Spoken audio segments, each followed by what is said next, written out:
सो hey guys, कैसे हो आप सभी लोग। Welcome back to my channel एजी अनाई मांगा। तो गाइस, आज मैं एक्सप्लेन करने जा रहा हूँ बुक ऑफ एस्पर का एपिसोड नंबर 695 को, जो कि काफी ज्यादा अमेजिंग होने वाला है। इसलिए पहले ही वीडियो को like, share, comment and hype जरूर से कर देना। बाकी जिन लोगों ने अभी तक इसका पिछला एपिसोड नहीं देखा है, तो मैंने उस एपिसोड का लिंक इस वीडियो के नीचे डिस्क्रिप्शन में दे दिया है। आप लोग जाकर के पहले उस एपिसोड को देख लीजिए, और जिन्होंने ऑलरेडी देख रखा है तो उनके लिए शुरू करते हैं हमारा आज का ये वाला एपिसोड। और इस एपिसोड की स्टार्टिंग में यूनाई वेनेबल बाई से कहता है कि कोई हमारे ब्रदर जू की जान लेना चाहता है, इसलिए हमारा ल्यू क्लैन ऑलरेडी सब में इन्वॉल्व है। और जब मैं इस ल्यू क्लैन का हेड बना था, तो तब मैंने ये कसम खाई थी कि जो कोई भी ब्रदर जू का दुश्मन होगा, वो हमारे ल्यू क्लैन का भी दुश्मन होगा। इसलिए कोई फर्क नहीं पड़ता है कि वो कौन है और कितने हैं, हमारा ल्यू क्लैन ब्रदर जू का हर तरीके से साथ देगा। तो यूनाई की ये सारी बातें सुनने के बाद में वेनेबल यान और वेनेबल बाई भी अपने मन में कहते हैं, वाकई में इन दोनों के बीच में वफादारी का कितना गहरा बंधन है। इसमें कोई आश्चर्य नहीं है कि स्टीवर्ट जू इनके लिए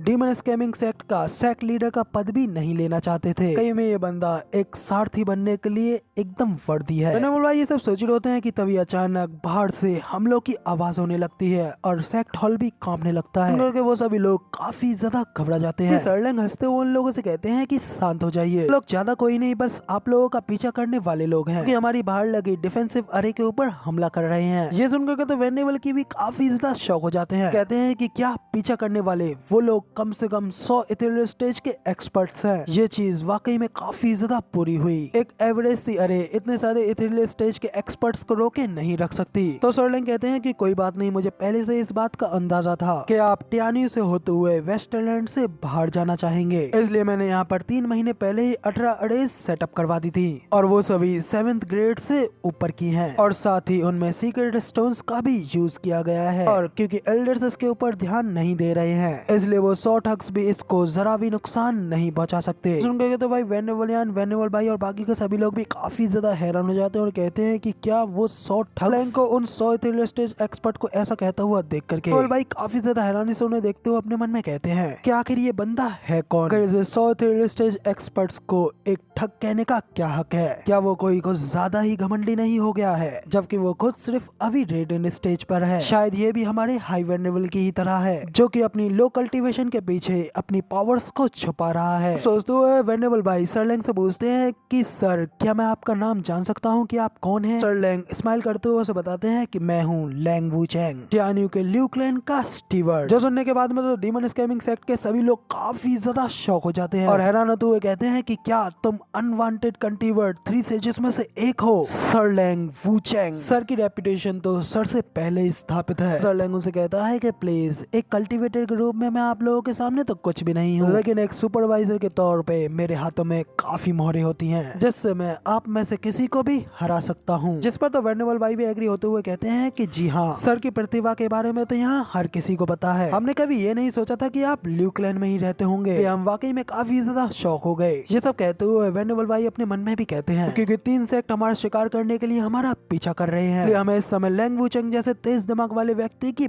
बहुत जरूरत है। तब इधर सर्लिंग कहते हैं कि यूमिंग, जो आपने मुझे रिपोर्ट दी है, उससे पता चलता है कि ये लोग युद्ध के पहले संकेत पर ही भाग गए थे। वे लोग अपनी स्पिरिट खोने लगे और अपनी पावर के ऊपर फोकस नहीं कर पा रहे हैं। वो सभी इस समय पूरी तरीके से हेडलेस हैं। देखने से तो पता चलता है कि वो 100 इथेरियल स्टेज एक्सपर्ट्स हैं, लेकिन वो सभी इस समय हमारे सामने ठग्स के अलावा और कुछ भी नहीं है। उन लोगों के साथ में सबसे अच्छा डील करने का रास्ता है 3 क्लैसेस। इसमें पहला क्लैस तो सीधा उन लोगों के ऊपर ऑल आउट अटैक करना है, दूसरे स्ट्राइक में उनका मनोबल, उनकी फ्री विल टूटेगी, और तीसरे चरण में वो लोग कमजोर पड़ जाएंगे और खुद ब खुद यहाँ से भाग जाएंगे। इसलिए आप लोगों को यहाँ पर चिंता करने की कोई जरूरत नहीं है, वो लोग जल्द ही वापस अपने घर भाग जाएंगे। लेकिन ये सारी बातें सुनने के बाद में वेनेबल यान सर्लिंग से पूछते हैं कि सर्लिंग, क्या आप जिस यूमिंग की बात कर रहे हैं, कहीं वो उस इंसीडियस कपटी डीमन गुइक का डिसाइपल तो नहीं? तो सर्लिंग भी उसे कहते हैं कि हाँ बिल्कुल सही, क्या आपने उसका नाम सुना है? तो वेनेबल यान कहते हैं कि हाँ, गुइकी हेल वैली को सपोर्ट दिलवाने के लिए हमारे डीमन स्कैमिंग सेक्ट में ज्वाइन होना चाहता था, लेकिन क्योंकि उसकी योग्यता, उसकी एप्टीट्यूड काफी ज्यादा कमजोर था, इसलिए उसे इग्नोर कर दिया गया। लेकिन फिर वो यहाँ पर टियान्यू के 3 सेजेस में से एक बन गया और उसने अपने दिमाग के साथ में वो नाम कमाया। अपने तेज दिमाग के साथ में प्रसिद्धि हासिल करना कहीं गुना ज्यादा मुश्किल होता है। मैंने नहीं सोचा था कि उसका डिसाइपल भी यहाँ ल्यू क्लैन में होगा। इसमें कोई शक नहीं है कि 2 सेजेस के होने की वजह से ल्यू क्लैन आज इतना ज्यादा इवॉल्व कर रहा है। तो वेनेवलियन की इस बात के ऊपर सर लैंग और यूनाई दोनों एक दूसरे की ओर देखने लगते हैं और उसी वक्त उनके रूम का गेट खुलता है और बाहर से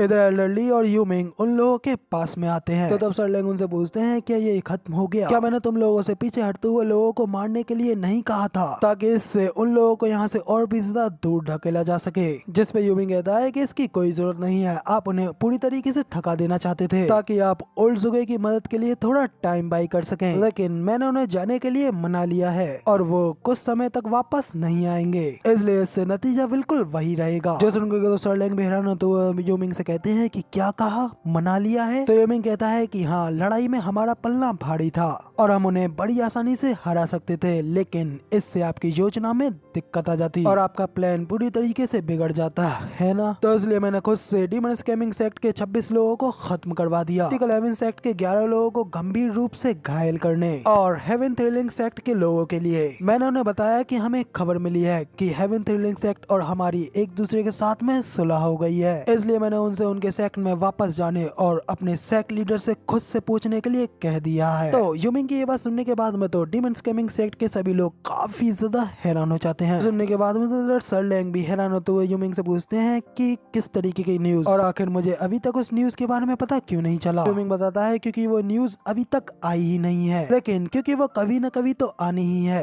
वरना तुम मुझे हेवन थ्रिलिंग सेक्ट के लोगों के साथ में लड़ते हुए सुरक्षा बरतने के बारे में क्यों ही कहते? लैंग उनसे पूछते हैं कि क्या तुम्हें वाकई में उसके ऊपर इतना ज्यादा विश्वास है? तो यूमिंग उनसे कहता है कि एम्पायर के प्रीवियस प्राइम मिनिस्टर होने के नाते के अंदर फॉरेन अफेयर्स को संभालने में काफी अच्छी बुद्धि है, जिस पर सर लैंग भी कहते हैं कि हाँ, तुम बिल्कुल सही कह रहे हो, उस बूढ़े आदमी के पास में वाकई में वो चीज है। उन लोगों की ये सारी बातें सुनकर के इधर यूनाई भी उन लोगों से पूछता है कि सर लैंग आखिर आप किसके बारे में बात कर रहे हो? तो सर लैंग उसे बताता है कि क्लैन हेड, मैं उस ओल्ड गाय जुगे चैंगफेंग के बारे में बात कर रहा हूँ। उसने 2 महीनों पहले हमें एक मैसेज भेजा था जिसमें कि कहा गया था कि वो दूसरे नेशन की विजिट से जल्द ही लौटेगा। जो सुनकर के यूनाई भी कहता है कि क्या स्टीवर्ट जुगे वापस आ रहे हैं? तो सर लैंग उसे कहते हैं कि मैंने उसे हमारी सिचुएशन के बारे में इन्फॉर्म कर दिया था और उन्हें हमारे प्लान के बारे में भी बता दिया था और उनसे कहा था कि वो अभी यहाँ पर वापस ना आए, लेकिन उससे पहले हेवन थ्रिलिंग सेक्ट के अंदर एक ट्रिप जरूर मार करके आए। के बाद में डीमन स्कैमिंग सेक्ट के सभी लोग काफी ज्यादा शॉक हो जाते हैं। हैरान होते हुए कहते हैं कि क्या आखिर आपने अभी क्या कहा कि